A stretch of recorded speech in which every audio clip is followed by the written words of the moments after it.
Alhamdulillahirrabbilalamin.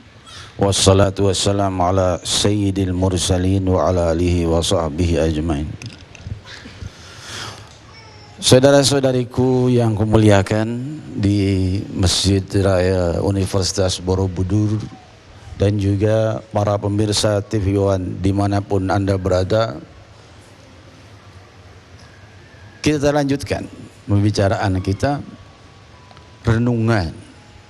Jika ini kan hari-hari terakhir Ramadan ya, kita merenung. Kita sering meremehkan hal yang bersifat kecil seperti zakat fitrah ini. Zakat fitrah itu kan hal yang remeh seakan-akan. Tapi sudahlah, malam lebaran orang lagi repot mudik, orang lagi repot mau kumpul-kumpul dengan keluarga, ngurusin segala beras 3,5 liter, cuma 3,5 liter. Tapi coba kalau 10.000 orang yang berpikiran seperti itu, jadi berapa itu? Berapa orang-orang fukara yang akan mendapatkannya? Nah, saudara-saudariku yang kemuliakan, kita merenung jasad yang kita diberikan oleh Allah Subhanahu wa taala secara cuma-cuma ini. Nanti kita akan wafat. Kita sering melihat jenazah yang ditandu, dibawa. Kan sering kita lihat. Kita akan seperti itu dan pasti mati. Tidak ada yang tidak akan mati kecuali Allah Subhanahu wa taala yang Maha Hidup. Kita pasti akan menemui kematian. Coba kita renungi sebentar, ya. Kita renungkan saat ruh lepas. Di saat itu kita melihat jasad kita. Jasad kita terlihat oleh kita. Ruh kita lepas dari jasad ini sekarang ini. Tangan kita, kaki, tubuh, badan, semuanya. Ruh keluar. Bagaimana contohnya? Contohnya seperti kalau kalian mimpi, mungkin sering mimpi melihat kita sendiri. Dalam mimpi itu kita mimpi lihat kita, apalagi ngobrol. Padahal kita mimpi lihat kita ngobrol sama teman, apa sedang bertemu atau sedang belanja atau lain sebagainya. Kita lihat diri kita sendiri. Nah, seperti itu kejadiannya kematian itu. Jadi dia melihat jasadnya sendiri. Jasadnya ketika menghembuskan nafas yang terakhir itu, dia sudah tidak bisa lagi berbicara, tidak bisa lagi melihat, tidak bisa lagi mengingat Allah, tidak bisa lagi berzikir, tidak bisa lagi bergerak. Sudah seperti batang kayu, keras, kaku. Dimandikan, nih dia lihat tuh, karena ruhnya udah lepas, dia lihat badannya dia lagi dimandikan oleh keluarganya, oleh yang memandikan, ditangisi oleh sebagian keluarganya yang sedih. Dia lihat. Lalu setelah itu dikafani dengan 3 helai kain. Dia lihat. Dia melihatnya. Dia melihat jasadnya. Lalu setelah itu disolatkan, ditandu. Dia melihatnya. Saudara-saudariku, riwayat Sahihul Bukhari, Rasulullah sallallahu alaihi wasallam bersabda bahwa ketika ruh orang yang beriman itu wafat, seorang yang beriman itu wafat, maka ruhnya ketika melihat jasadnya diusung, itu ruhnya berkata, qaddimuni, qaddimuni, percepat, ayo makamkan aku. Kenapa? Karena dia melihat tempatnya di sorga. Karena orang yang dikuburkan itu diperlihatkan tempatnya di sorga oleh Allah Subhanahu wa taala. Seperti kita melihat televisi, kita melihat itu lebih mudah. Kalau di zaman Nabi SAW bingung orang mikirnya gimana diperlihatkan. Kalau zaman sekarang gampang, seperti televisi, seperti itu. Diperlihatkan siaran langsung di mana tempatmu di sorga. Maka dia berkata, cepat bawa tubuhku. Kalau beriman. Kalau orang yang tidak beriman, kata Rasul, dia berkata, ya wailaha aina yadhabu biha, Ya Allah, wahai celaka, celaka, jangan dibawa kemana-mana itu badan, karena dia sudah lihat tempatnya. Tempatnya di dalam penjara, di alam kubur. Penjara bukan penjara dunia, penjara alam kubur lebih sangat mengerikan, sangat dahsyat, dan penjaranya di neraka diperlihatkan setiap hari. Tempatnya nanti. Nah, bagaimana keadaan orang-orang yang tidak berzakat saat itu? Jasadnya ini cuma tidak dimintai apa-apa, 3,5 liter beras atau makanan pokok maksudnya, ya, arba amdad, 4 mud. Itu 4 mud itu perhitungannya kalau gampangnya 12 mud itu 10 liter. Jadi kalau 4 mud kira-kira tepatnya ya kurang lebih 3,5 liter itu udah lebih sedikit, udah enak keputusan, ya. Wah, saya mau pakai uang, boleh enggak? Pendapatnya lemah, maaf saya perjelas nih. Pendapat yang mengeluarkan zakat fitrah dengan uang itu pendapatnya lemah. Yang lebih sahih dan sangat kuat adalah dengan bahan pokok setempat. Indonesia bagian barat beras, Indonesia bagian timur sagu. Tapi kembali kepada sikon. Kalau seandainya ada juga sebagian fuqara yang memang dia tidak butuh bahan pokok, dia maunya uang aja, karena dia lebih butuh uang. Misalnya dia dalam keadaan terjebak, ini orang fuqara, saudara-saudaraku yang muliakan, kita renungkan kan tadi. Nah, itu keadaannya seperti apa orangnya yang ketika ditanya oleh Allah, ayo kau mau kemana sekarang? Sudah keadaanmu seperti itu, kau tidak dimintai apa-apa kecuali harga tubuhmu itu 3,5 liter untuk peduli kepada saudara-saudarimu yang miskin. Jasadmu itu zakat fitrah, itu zakat badan kita. Zakat badan kan harta lain, perdagangan lain, kan ada 7 macam saya bicara tadi, ya. Jadi saudara-saudariku yang muliakan, kita akan lanjut sebentar lagi. Insya Allah pembahasan kita akan semakin indah. Silakan Ustaz Agung. Subhanallah, luar biasa sekali. Habib telah mengajak kita untuk melihat ke depan bahwa ada sesuatu yang menunggu kita. Bukan manusia, tetapi kematian itu sendiri. Kematian adalah membukakan segala hijab, apa yang menutup diri kita di dunia. Salah satunya adalah ketika kita tidak membayar zakat, ada siksaan yang menanti kita. Sebuah riset dari Islamic Development Bank pada tahun 2010, sesungguhnya potensi zakat di Indonesia itu adalah 100 triliun rupiah. Kemudian naik pada tahun 2011 ada sekitar 120 triliun. Tetapi yang terkumpul hanya tidak lebih dari 2 triliun. Ini pertanyaan bagi kita, di mana negara kita banggakan, kita di sini banyak sekali umat Islam, tetapi apa buktinya? Dari sisi zakat seperti yang Habib katakan tadi, kita masih belum apa-apa. Subhanallah. Kita akan lanjutkan lagi tentunya selepas pesan-pesan berikut ini.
Minal aidin wal faizin ya kak. Sama-sama ya. Joni, keren gak? Stop! Lebaran bukan untuk pamer. Lebaran itu untuk bersilaturahmi dan saling bermaafan. Pakai Axis yang paling hemat. Gratis 10.000 SMS ke semua operator. Gratis nelpon sepuasnya ke semua Axis. Hemat telepon ke operator lain.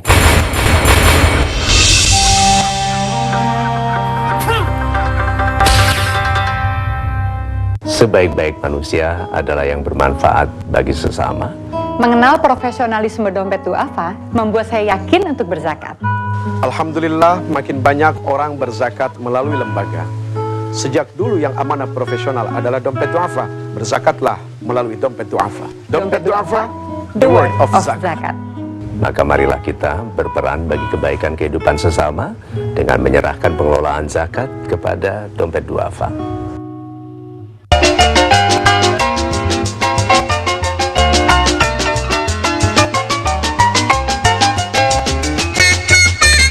Kabar Mudik menyajikan informasi arus mudik dan arus balik, menghadirkan reportase secara langsung di titik jalan raya dan di tempat keberangkatan. Kabar Mudik di TV One, terdepan mengabarkan, dipersembahkan oleh, didukung oleh. Melihatnya tumbuh dari hari ke hari adalah kebahagiaan terbesar seorang ibu. Kini, perawatan rambut yang ia perlukan berbeda dengan saat ia masih bayi. Baru, Johnson's Baby Soft and Shiny Shampoo. Diperkaya sari biji gandum alami dan ekstrak madu, serta formula No More Tears. Jadikan rambut buah hati Anda semakin lembut dan bersinar. Johnson's Baby Soft and Shiny Shampoo untuk kilau lembut rambutnya. Minal aidin wal faizin ya, Kak. Sama-sama ya. Joni, keren gak?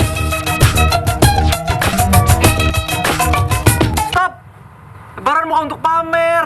Lebaran itu untuk bersilaturahmi dan saling bermaafan. Pakai Axis yang paling hemat. Gratis 10.000 SMS ke semua operator. Gratis nelpon sepuasnya ke semua Axis. Hemat nelpon ke operator lain.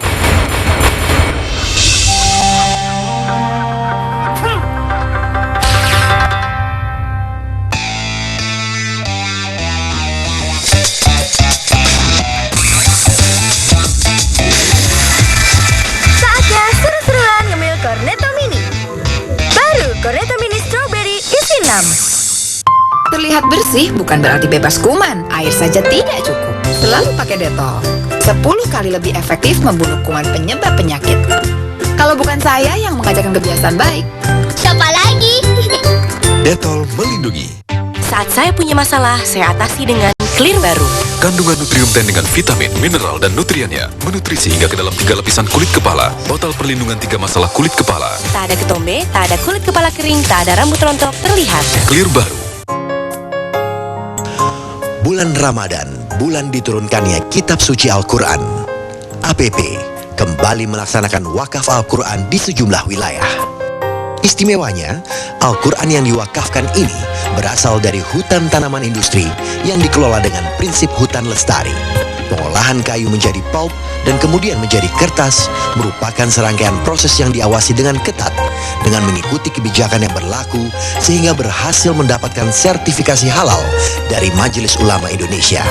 Sinarmas mewakafkan Al-Quran pada bulan puasa, maka itu suatu perbuatan yang sangat mulia. Semoga perbuatan yang mulia ini akan diikuti oleh perusahaan-perusahaan lain. Di bulan penuh limpahan berkah ini, APP berkomitmen untuk menjalankan bisnis tanpa mengesampingkan aspek lingkungan yang lestari. APP mengucapkan selamat menunaikan ibadah puasa.